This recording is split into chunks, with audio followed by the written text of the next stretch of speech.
Good morning, Ripple family, and happy Wednesday. It is Mrs. Edward here with an important message for you. Here's what you need to know. You see this really cool bag that I have? First of all, it's written in German, so if you know how to read German, stop me in the hallway because I want to know what all these words say. I hope they're good words. Remember, this is Literacy Week, and we want to start showing things on our shirts on Friday that have words that we can read, and anything else like a nice bag would also be outstanding. But anyway, here's what you need to know. I'm coming around today, and Dr. Fitz is coming around today, and we're going to go into the reading classrooms. And we're looking at all these reports from the Language Live program that you were doing.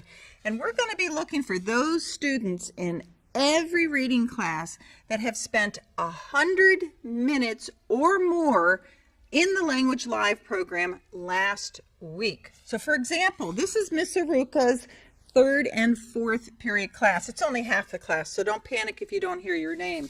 But on the first page I have here, Reginald Davis has 1 hour and 41 minutes. Woohoo! So you met the 100 minutes that I am looking for. Deja Powell, 1 hour and 49 minutes. Wow, that's fantastic. Ariel Torres, 100 minutes, and Christian Velasquez, 1 hour and 54 minutes. Do you know, boys and girls, scholars, do you know that if you spend 100 minutes on Language Live every week, that you are going to learn astronomically? And what I'm going to do is I'm going to come around with my really cool bag with German letters on it, German words on it, and I'm going to give you a sweet treat just for doing what's expected of you. So students, if you haven't done the 100 minutes a week, you still have Wednesday, Thursday, Friday to do it, because we're going to pull the reports next week and the week after and the week after. And then we might even do some special things like have lunch with me outside if you can have 3 or 4 consecutive weeks of doing 100 minutes. So get on task, listen, participate, and learn. That's all that I have today, but please stay tuned because Miss DeShazo has an important announcement as it relates to Literacy Week. Have a great Ripple Day. Hi, I'm Miss DeShazo, and I am here to tell you about one of my favorite books out of the thousands that I've read. This is probably my favorite one. It is called The Upstairs Room, and it's by Joanna Rice. When I first read this, I was probably about your age, and I was interested in female characters, and then as I began to read, I found out that it actually is a true story.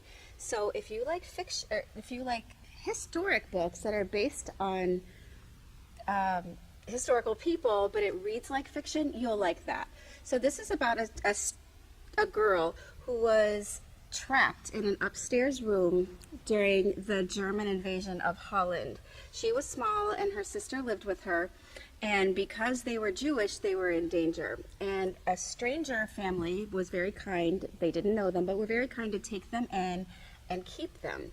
So they stayed there for 2 entire years in this small upstairs room.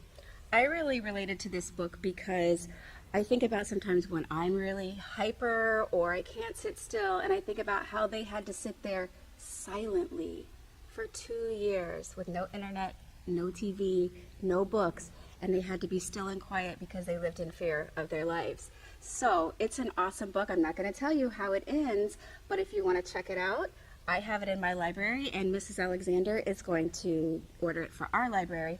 It's a Newbery Medal honor book, which means it's won a lot of awards. I think you'll like it. Again, it's called The Upstairs Room by Joanna Rice. Check it out.